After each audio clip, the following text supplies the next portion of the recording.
É isso aí, pessoal. Quero mostrar a vocês aqui mais uma riqueza e histórica, né, do sítio Riacho Salgado.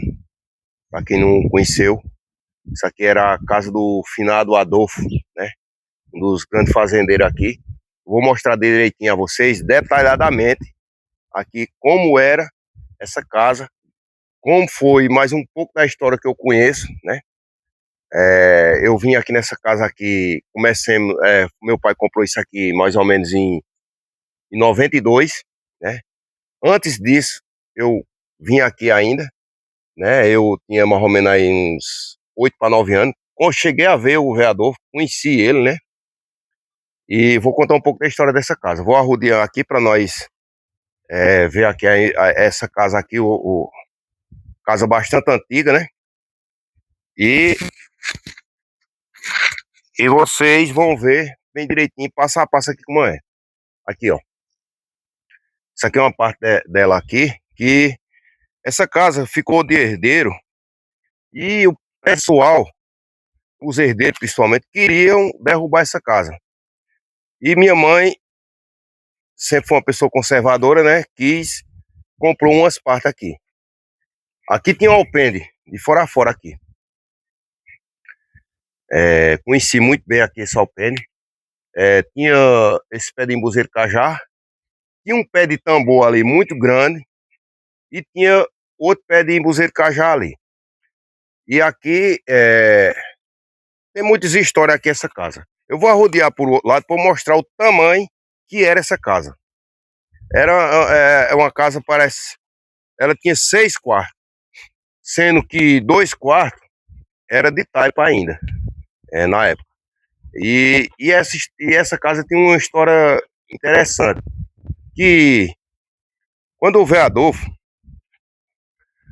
veio morar aqui, os 2 quartos que era de taipa era desse lado aqui. Esses dois quartos que ele fez para poder se arranchar aqui nessa terra, eles eram cobertos, segundo as histórias, com lasca de catingueira. Para quem não sabe, é uma árvore grossa e o meio dela é ocado. E ele não tinha condições de cobrir, ele fez essa casa e cobriu com lasca de catingueira, né? Para se arranchar, para poder começar a vida dele. Porque ele era vaqueiro. Ele não tinha nada, começou trabalhando de vaqueiro e conseguiu umas coisinhas, comprou essa terra aqui, é uma propriedade bastante grande, mais de 80 hectares de terra, é grande, mas também não só tinha essa não. Tinha outra propriedade que era dele também, e ele era também, ao longo do tempo, ele conseguiu fazer engenho, tudo, na outra propriedade que ele tinha ali embaixo, engenho de rapadura, tudo, e criou a família, e ainda tem filhos dele vivo ainda, né? E vou mostrar aqui, ó, o comprimento dessa casa. Ela ia lá para aqueles pés da garoba lá, daquele lado ali, tinha o quarto dele, desse lado aqui tinha mais 2 quartos de taipa, e desse lado aqui tinha a sala de janta.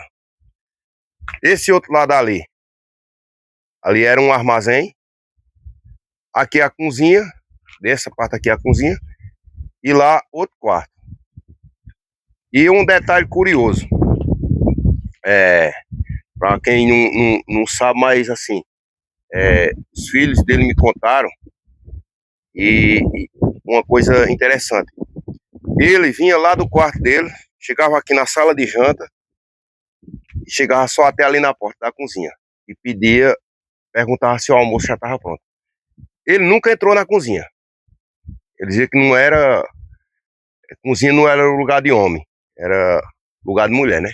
Chegava até aqui a porta do meio e perguntava só se o almoço ou a janta estava pronto e dali mesmo voltava. Ele não entrava em cozinha, não. Esse pessoal antigo, eles eram assim. Eles tinham certos costumes, né? E hoje em dia, você chega numa casa, o primeiro canto que você vai é para a cozinha, né? E é onde tem o melhor, né? Que é comer, beber, né? Mas ele não entrava na cozinha. E, traduzindo aqui, essa casa era para estar em pé, mas aí os herdeiros queriam tirar as partes, né? E tudo. E esse armazém grande que tinha aqui, Já foi a gente que tirou esse armazém e tirou os tijolos dele e construiu uma casa ali. E hoje minha irmã mora nela, né? Essa casa, se não me engano, foi feita em 2005. Parece que foi. Sei que aqui existia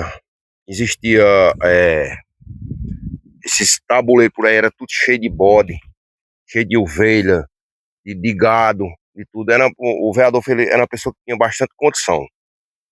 É, essas terras aí de passar embaixo para dividir ali com uns torres nesse meio do mundo, era tudo dele.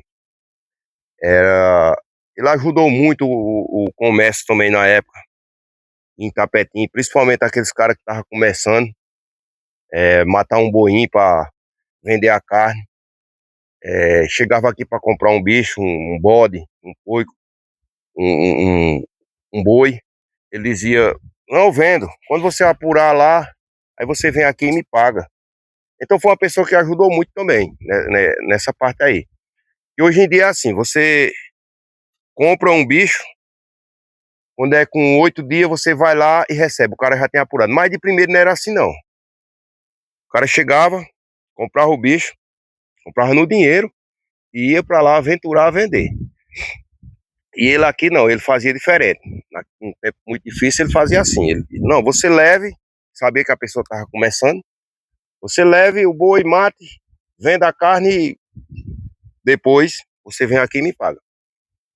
E tem muitos conhecidos, que até eu vendo carne lá na rua, que era desse jeito. Para você ter uma ideia, ele tinha tanto dinheiro, que uma vez ele mexendo aqui nas gavetas dele aí, tinha um dinheiro que tava mofando. E tinha um alpendre lá, e ele estendeu esse dinheiro todo em lá, para esse dinheiro secar, aí botando as pedrinhas em cima. E um dia chegou um rapaz aqui e se assombrou com a quantidade de dinheiro, né?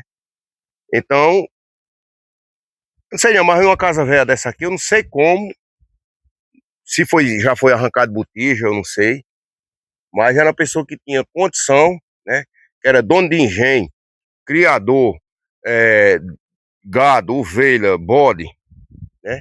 Então, eu acho que, quer dizer, tinha casa em rua, tinha propriedade, pagava meio mundo de trabalhador para trabalhar aqui.